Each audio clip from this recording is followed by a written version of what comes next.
Bonjour à tous, on se retrouve aujourd'hui dimanche pour une nouvelle chronique sur les rêves.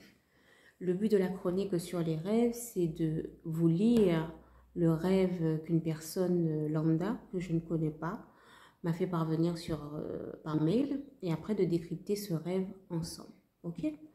En termes de date, je suis au mail du 27 novembre. Donc, si tu as envoyé un rêve avant cette date-là, c'est que ce rêve n'a pas été retenu. Après cette date-là, cela signifie que je n'ai pas encore lu. Alors, aujourd'hui, on va lire le rêve de Steph.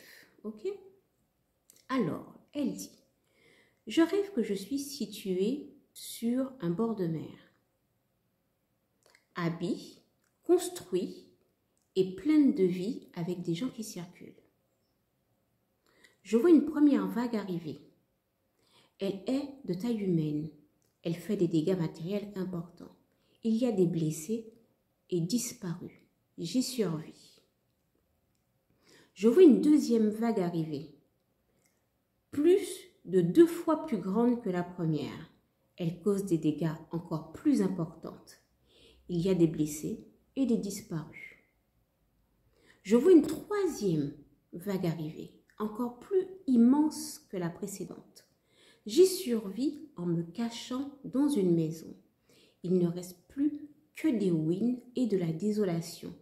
Je ne vois plus personne. Je vois une quatrième vague arriver, immense de la taille d'un immeuble d'une 20aine d'étages. Je me dis que je vais mourir. Je prie, je passe comme les autres et je survis encore à son passage. Je suis vivante. L'eau de mer était bleue. L'eau de mer était bleu clair comme celle du pays. Et elle finit par me remercier de permettre aux gens de mieux comprendre leurs songes. Alors, décryptons le rêve de Steph. Steph parle de la mer, elle parle de l'eau qui est généralement le symbole des émotions. Elle dit qu'elle voit des personnes qui circulent. Les personnes qui circulent peuvent être le symbole de la fluidité des énergies, de l'abondance qui signifie la quantité. Ok ? Ici, la vague qu'elle décrit va être le symbole de se sentir submergé, dépassé par ses émotions. Ok ? Des émotions qu'on a du mal à gérer. Ce qui risque, dans son rêve, de réveiller certaines blessures. Elle dit « j'y survis ».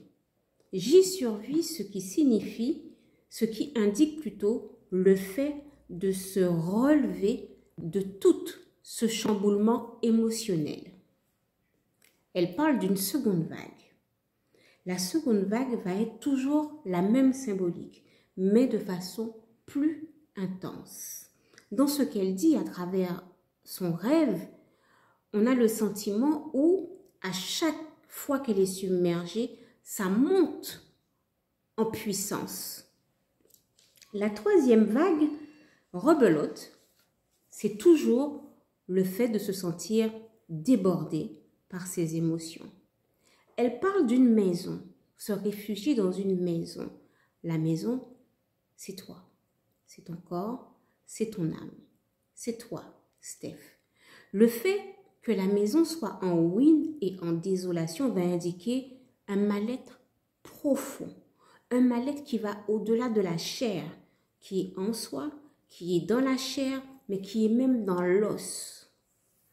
Tu dis, je ne vois plus personne.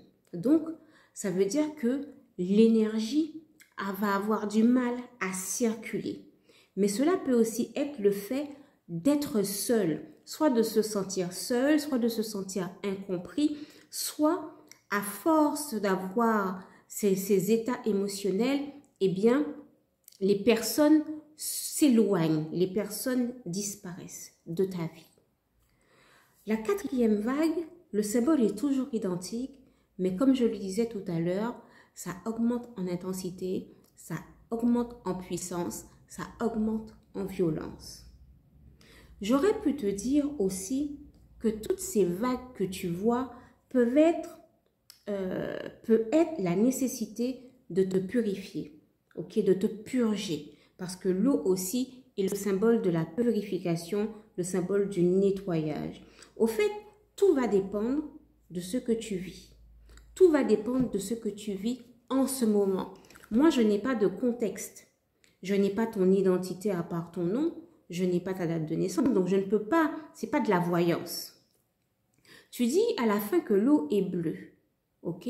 L'eau bleue en général, c'est très positive. Si l'eau est calme, par contre, toi, dans ce que tu décris des tsunamis. C'est des tsunamis intérieurs. Donc, dans ce cas-là, même si la vague, elle est bleue, le fait que tu t'es submergé par la vague, c'est pas que c'est négatif. C'est pas positif, c'est pas forcément négatif. C'est juste que c'est des émotions qu'il faut apprendre à maîtriser. Il faut que ces émotions soient gérées. Dans la spiritualité afro-caribéenne, l'eau peut aussi être le symbole de l'appel des dieux de la mer, l'appel des divinités, l'appel des lois de l'océan. Okay? Encore une fois, tout dépend du contexte, tout dépend de ce que tu vis. Ok? Voilà pour la symbolique de ton rêve. N'oubliez pas que le but des chroniques, c'est vraiment de décrire des symboles. Ce n'est pas de faire une guidance. Ce n'est pas de faire une voyance. Même si à la fin, je dis la guidance peut-être, ça ne veut pas dire que, comme je n'ai pas le contexte de ta vie, ça ne veut pas dire forcément que c'est ce que tu vis à l'instant T. Ok? Puisque je n'ai pas la possibilité qu'avec ton prénom, de savoir précisément ce qui se passe dans ta vie. On est vraiment sur une description des symboles. J'ai envie de te dire que là, par rapport à ce rêve-là, la guidance serait qu'il y a une période soit qui a commencé, ou soit qui est passée, mais une période où on dit qu'il va avoir des difficultés à gérer les émotions, à gérer tes émotions. Des moments plutôt pénibles où qui va réveiller des blessures intérieures, des blessures de ton âme. Donc c'est comme si on te disait, mets-toi en action, mets des choses en place, commence à faire un travail peut-être avec un thérapeute, avec un psychologue, quelqu'un qui va t'aider à maîtriser, à apprendre à gérer tes émotions et que ça ne soit pas forcément bloquant pour toi. Que les émotions, quand tu la ressens, tu te dis, ah, pourquoi je ressens ça? Que tu t'interroges, mais que cette émotion ne t'enferme pas dans une bulle où justement il y a des personnes qui vont s'éloigner de toi et que toi-même tu vas avoir des difficultés à refaire surface. En tout cas, dans ton rêve, ce qui est très très important et la chose que tu vas retenir, comme je dis, c'est toujours la finalité qui compte, c'est qu'à chaque fois tu survis. Les épreuves que tu passes, à chaque fois tu survis. Et ça te fait être plus forte, plus vaillante. Ok? Voilà pour cette chronique aujourd'hui dimanche. On se retrouve mercredi pour une nouvelle chronique.